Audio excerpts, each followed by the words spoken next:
fun. I mean, kind of let up the entire game, just trying to get back into it, the way we did it with how many guys were down and just how many guys had to step it up. I was just so proud of everybody in that locker room.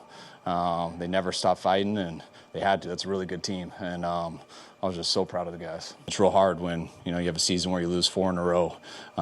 Most places, when you lose 4 in a row, guys, it's tough to keep guys together. And just the character in our building and the players and just everyone around, it makes it easy, and you can just focus on your job and keep fighting. And that's what our guys have done all year. They've just kept fighting, not worried about anything else. And in the meantime, I think we've gotten better each time doing that, and we've been able to overcome some injuries too.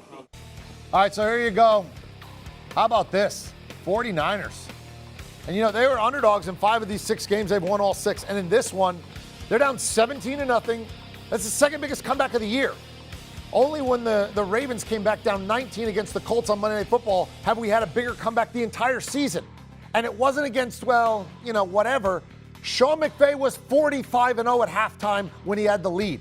He had a 14-point lead at halftime, and the Niners get it done big time. 2 touchdowns to even it up at 17. They go on to win the game. All right, Josina Anderson on the scene. She had a chance to talk to basically everybody afterwards because that's what she does. She goes there, she makes plays, it gets done. Let's start with San Francisco. After this win, we heard the coach, but what was it like with the 49ers? Not just that they won, but how they won. Well, first of all, after the game, it was really interesting to see because, as you mentioned, the 49ers are the ones that came into this game with the 5-game win streak advantage over the Rams. But to see them celebrate after the game, it was like they didn't expect it. I mean, they were high-fiving. Owner Jed York was back in that corner over there, high-fiving everyone as they left. So it was just very interesting to see. I even caught up with Trent Williams in the tunnel, and he said, Joe, I was basically planning in my head what we were going to do after the game, not even thinking we were going to get it. And he obviously he didn't play, but he was just really enthused to see the way that they were able to snatch this one. And afterwards in the press conference, Kyle Shanahan was talking about how key it was for them to get the field goal going into the halftime and for that to really raise their confidence, especially the way that they were feeding Brandon Ayuk on that. That was really able to kind of just change their mindset. And then when they came out of the halftime, Kyle Shanahan talked about how they leaned on Deebo Samuel's toughness and his will, just pushing them, not only in the way that he ran into the end zone, but also turning into a quarterback. And then just very interesting to see with all the comments that were made about Jimmy Garoppolo coming into this game, for him to be the quarterback at the end of the game, doing the drive that he needed to do to get it to Juwan Jennings, not to tie it up only at 17-all, but also at 24-all. I saw Jimmy Garoppolo just around the corner there, and he said, Joe, see you in the playoffs. And just a huge smile, kind of a big weight lifted off of his shoulder. I also spoke to General Manager John Lynch outside of the locker room, and he said, Joe, it was going to be really tough to get on the plane after this one if we didn't pull this out. So everyone just very ecstatic. And the last thing I just want to mention about the 49ers was really the defensive play at the end of the game. I mean, they were trying to kind of see what they were going to do in the secondary, particularly after Josh Norman got benched in the game before this against the Houston Texans. Didn't start today. They made the decision to go with Emmanuel Mosley, who was activated before the game, and the rookie Ambry Thomas. So they get the drive to continue for the Rams because of the DPI on Emmanuel Mosley, who just came back. But then for Ambry Thomas to be the one, and that's what I was talking to Lynch about after the game, the rookie in there who started since week 14, getting better and better and better, for him to be the one to come up with the interception. Even John Lynch made a comment about how remarkable that was for them. So that is the type of momentum that they're looking to, especially as they needed to win this game to get in and taking care of business, Eric. Meanwhile, the other side is the Rams. And a strange day. You woke up today as a Ram and you're saying, goal is to win the division.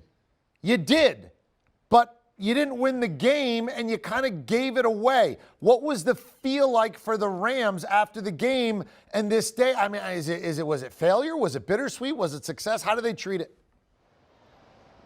Well, everybody was just stunned. And I have to say, like in the first half, it was just really weird because there was just so much talk about feeding Cooper Kupp and getting him involved and wanting him to get the record in receptions and receiving yards. And it was Higbee who was the one who was kind of being the one that was fed. So that was a little different, And obviously they had the 17-3 advantage at halftime, and they didn't take care of business at the end.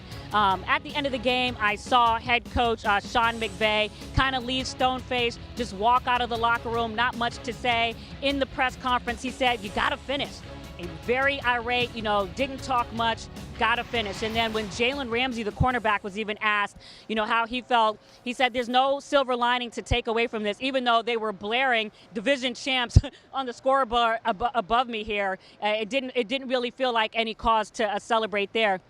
And then after the game, I was texting with OBJ just to kind of get a sense of what his thoughts were. And he told me that he really wasn't moving in the locker room. He just didn't want to feel like he was the cause of losing the game. But you heard Matthew Stafford say that the interception there that I just mentioned, Ambry Thomas got, he left that one short. But it was just hard for him, as he was telling me, to get into rhythm. He had 5 targets on the game. 3 of them came on that last overtime series. And so it was just hard for him to get into rhythm there. Not the way that they wanted it to be, but they live to fight another day. Obviously, they're in the playoffs, and we'll just kind of see how it goes. Lucky for them, both teams will still get to go on in the postseason. There you go. Josina Anderson there live in L.A. getting it done. Certainly appreciate your thoughts and the time. All right, so here you are in the NFC. All right, Green Bay gets to sit and watch. They don't have to put anything in the middle that first week. Philly goes to Tampa. San Francisco's going into Dallas, and Arizona and the Rams will play for a 3rd time, each one in each other's barn. Rams will have the home game there, so either Kyler or Stafford looks like they're going to get a win in the playoffs for the very first time. Do you want a sports network that delivers everything that matters about the game? The highlights, the picks, the instant analysis, no yelling, no fake debates, no politics.